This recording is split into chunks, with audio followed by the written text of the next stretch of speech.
Good morning, good morning. It is Tuesday, January 18th, 2022, and I'm Kenny Pulcari, your host of the party. And what's happening? It's a holiday shortened week. Yesterday was MLK Day.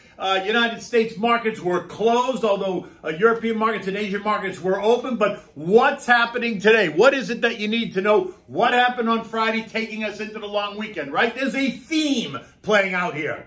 And the theme is, why should I stand in the way? Global markets under pressure again as the 10-year treasuries are now kissing 1.85%. Bank earnings beat on the bottom line. Investors, traders, and algos, though, hit the sell button. Buyers are not going to stand in the way. Oil up again as the demand story is alive and well. And what do we have for dinner tonight? We're going to try the pan-seared grilled on a grill pan veal chop with cherry tomatoes. It's really delicious, simple to make, and it's always a fan favorite.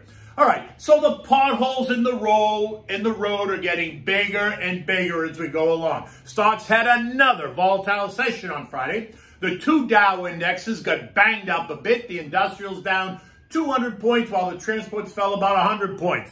The S&P rose 4 points, the NASDAQ jumped by 87, and the Russell added 3 points. The VIX, which is the fear index, is raising its head as investors digested the start of the earnings season and the very weak retail sales report, which came in at minus 1.9% versus the expected minus 0.1%. This as the winter snowstorm continues to swirl around, leaving all 5 indexes well in negative territory as we move into the third full trading week of the new year. And while the banks that reported, JP Morgan, Wells Fargo, Citibank, all beat on the bottom line, investors, traders, and algos sold JP Morgan down 6.5%, Citibank down 1.25%. Revenues, while remained in line, expenses rose, and that sent shivers down the spines of so many. Jamie Dimon, JP Morgan CEO, ended up speaking really out of both ends. On the one end, he offered up a sobering outlook for 22 and 23, saying that the shifting environment and higher costs would mean it wouldn't hit its long-term profitability targets for those years. But then on the other hand, he went on to completely contradict himself and say, with all respect to the fact that people are suffering in COVID and all that, the fact is, in spite of Omicron, in spite of supply chain issues, 2021 was one of the best growth years ever, and 2022 looks like it will actually be pretty good. So wait, I'm confused. Which is it? Are they going to miss the targets, or is it going to be pretty good? I mean, it's one or the other, or can it be pretty good and still miss the targets? And if that's the case, then I got an answer. Just adjust your targets, and guess what? Bang! Another banner year.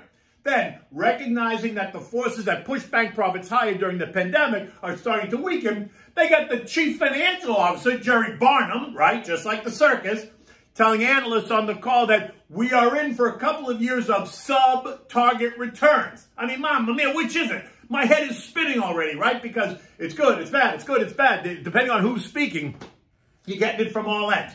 Remember when I told you a couple of weeks ago, don't be surprised to see this buy the rumors, sell the news type of response in the banks, as both of certainly those names, JP Morgan and Citibank, had been substantially up in the past month or so. So that's exactly what we got, right? We had that buy the rumor, and then we had to sell the news. Wells Fargo, on the other hand, rallied 3.7% after notching a 13% increase in revenues versus last year when they got hit with that massive restructuring charge that made year-over-year comparisons look very bright. BlackRock, on the other hand, which is also in financial services but is not a bank per se, also came out with great news on all fronts, but came under pressure as well, falling 2.3% as the negative tone just took over much of the space. The XLF, which is a financial services ETF, was the worst performing sector out of the 11 broad sectors, falling more than 1% on the day. So look, I'll say it again. In the end, it is time to strap in and buckle up, something I told you to do last month.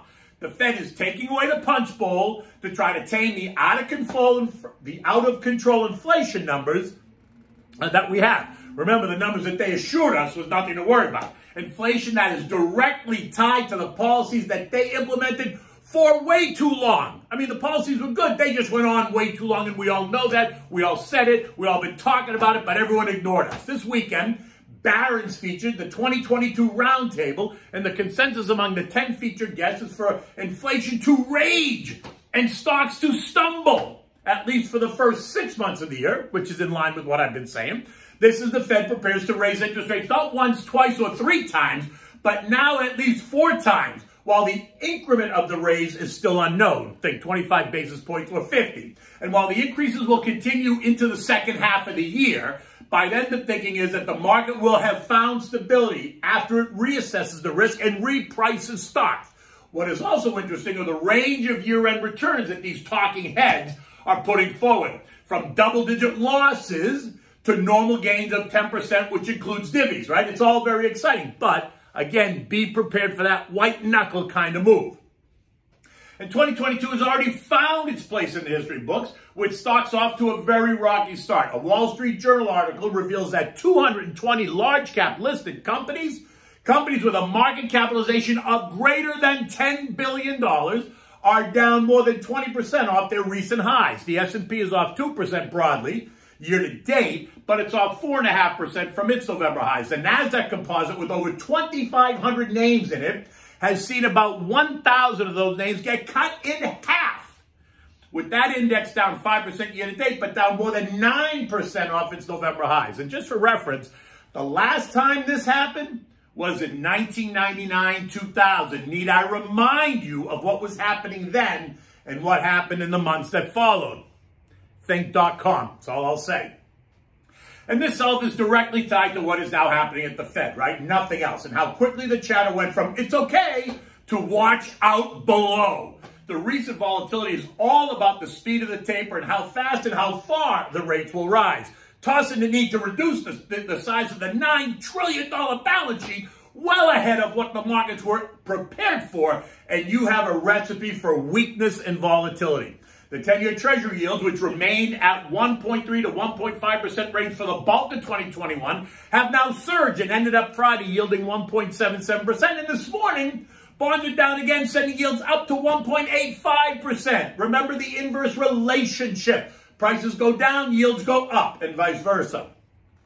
Now you're just going to have to watch as prices go lower and yields keep going higher. And what do you think is going to happen when the Fed is no longer the buyer of last resort?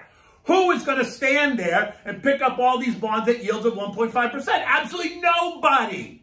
And that is what you're seeing happening now, with buyers saying, why should I stand there and get run over? So they bid lower. They're not going to stand there. They bid lower, testing the will of the sellers, sending yields higher, and don't expect this to stop anytime soon. And that, my friends, will prove to be the strong headwind for stocks. No matter what the talking heads tell you about the strength of the economy and how strong the consumer feels. Because as inflation continues to rip higher and rates rip higher, suddenly the economy runs into trouble and then the consumer doesn't feel so strong. Look, this has all been a strategic combination of the Fed starting to withdraw the bond buying program and the use of jawboning tactics. Now remember, to jawbone means you attempt to persuade or pressure by force of one's position of authority. And who might these people be? Okay, you guessed it.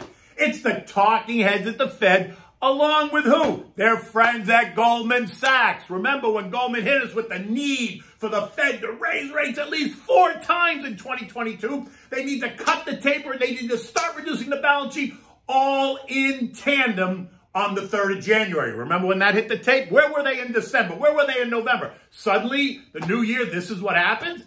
Then remember how the members of the Fed found cover in that report, and every one of them suddenly had a mind shift that supported the Goldman thesis. The media made sure to get them all on record, saying that they supported the idea of the Goldman report by all agreeing that the time had come. And while they haven't done anything yet, other than follow the taper schedule that they put out in November, it is the talk of what could happen that is causing all the recent angst. So while the Fed has not raised rates yet or even started to trim the balance sheet, investors and algos are repricing ahead of any moves because they are being jawboned into it. Look, if investors sell off bonds and reprice stocks now before the Fed does anything, then most of the dirty work's going to be done. So when they actually do start to raise rates, the reaction should be more muted. But remember, just like William Shatner from the Enterprise said, we are going where no man has ever gone before. Captain Kirk, right? This morning, we see global markets all under pressure as the fallout continues. European stocks now past midday are all off better than 1%. Asian stocks also fell, except for China, which cut rates after a report showed that their economy slowed in the fourth quarter. So right away, they went and cut rates, and so the Chinese market rallied just a little bit, but overall, all the other Asian markets are weaker, European markets are weaker. Investors in the U.S. and around the world gearing up for the next 3 weeks of big earnings. We're due to get bigger bank and regional bank earnings this week, right? With Goldman Sachs, Bank of New York, Truist Financial, PNC all out this morning, right? SBNY already out, easily beating the estimate at $3.95 a share, coming in at $4.35 a share. Eco data today includes Empire Manufacturing, but don't expect that to move markets because it won't. Because it's all about earnings and now the Fed chatter. That's not going away. That will be the theme. U.S. futures are down at 5:30 this morning. U.S. futures were down big. The Dow off 254 points. The S&P's down 50. The Nasdaq off 270. And the Russell getting hammered down 28 points. Treasury yields, like I said, are kissing 1.85%. And the cryptos are under a bit of pressure as well, with Bitcoin trading at 41,900 and Ethereum trading around 3,100.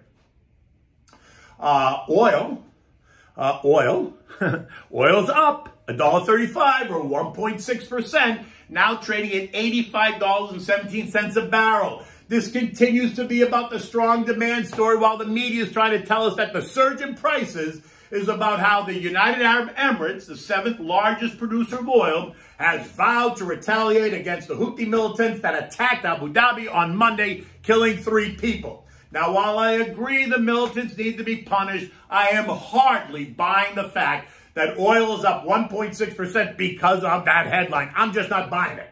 But everyone must make their own decision. So you do what you need to do in any event. The trajectory for oil is up, and calls for $100 a barrel are well known, and that was before the Houthis attacked Abu Dhabi. In fact, again, it was Goldman that put out the $100 barrel report back in November. I mean, you can't make this stuff up. Who would ever believe you? Anyway, look, the S&P closed at 46.62 on Friday after testing as low as 46.14. And if futures remain as weak as they are, then we're going to breach that level right on the opening. Intermediate support is now at 45.75, which is really only 87 points from the close, or just 1.8% lower, a level we could easily pierce before the day is done. The trend line, that number, 45.75, is key at this point. A failure there will open the floodgates to test lower, because expect the algos to kick in and for the buyers to retreat, again asking, why should I stand in the way and get run over? Right? That is the theme. Remember, you can always text the word invest at 21,000 on your cell phone to get my digital business card. Feel free to download it, send it off to me, send me an email, send me a text. Happy to engage, talk markets, play me thoughts, concerns, ideas, whatever's on your mind. Okay, so what are we having for dinner tonight? We're having the pan-seared veal chop with cherry tomatoes. Now look, you can also do this on the grill, but it's wintertime. A lot of the country can't use the grill or won't use the grill, so we can do it on the stove, right? Either way, you want to keep the, whether you do it on the grill or you do it on the stove, you want to keep the veal chop golden brown on the outside and just slightly pink on the inside. For this, you're going to need 4 veal chops. You're going to feed 4 people. You want them on the bone. You want them about 1.5 inches thick. You want canned cherry tomatoes, sliced garlic cloves, fresh basil that you're going to chop. You need red pepper flakes, which are optional, but it's always good, salt and pepper, and olive oil. Now, this is simple, shouldn't take you any more than 30 minutes max to make, right? So here's what you got to do first. Take a meat mallet and pound the veal, right? You want to just pound it. You don't want to pound it really thin, but you kind of want to pound it and tenderize it. Now rub it with a bit of salt, olive oil, and season it with salt and pepper, and massage the veal chops on all sides, on the side, on the top, on the bottom, flip it over. Now, in a saute pan, You want to heat up some olive oil and saute the garlic. Don't let it burn. You want to add the cherry tomatoes. You want to put salt and pepper and the red pepper flakes if you're using it. You want to turn the heat down to medium-low. Now add the chopped basil, mix it well, heat it up. You want it to cook a little bit, and then turn the heat off and just set it aside for a moment. Now in a grilled pan, if you're going to do this in the house on the stove, use a grill pan, with the ribs on it, with a splash of olive oil. Heat up the grill pan until it gets nice and hot. Place the chops in the grill pan, searing it on both sides. Depending on how thick they ended up being is going to depend how long you keep them on the stove. Shouldn't be much more than 5 minutes max per side. You're probably better off in the 3 to 4 minute range, but you decide. You just don't want to burn it, right? When you have about 3 minutes left, you want to take the garlic and the tomatoes that you've cooked over there and pour them over the veal chops and let the flavors blend for just a couple of minutes, right? They'll all heat up together. When it's done, you can present this dish in 2 ways. You're either going to make a bed of the cherry tomatoes and place the veal chop on top, or you're going to place the veal chop on the plate and then top it with the cherry tomatoes. Either way, you end up in the same place. You want to serve this with an arugula salad, dressed with traditional oil and vinegar, season it with salt and pepper, maybe some fresh lemon juice. The point is to keep it simple. There's nothing needs to be complicated about this dish. In any event, look, it's a beautiful day here in South Florida. It was a little chilly overnight, I will say. I slept at the doors open. It was about 50 degrees outside. But now already the sun is up and it's quickly moved up to about 70 degrees. And it's probably going to be, 70, 75 today, but it'll be just perfect. But the sun is shining and that's a good thing. In any event, until tomorrow, take good care.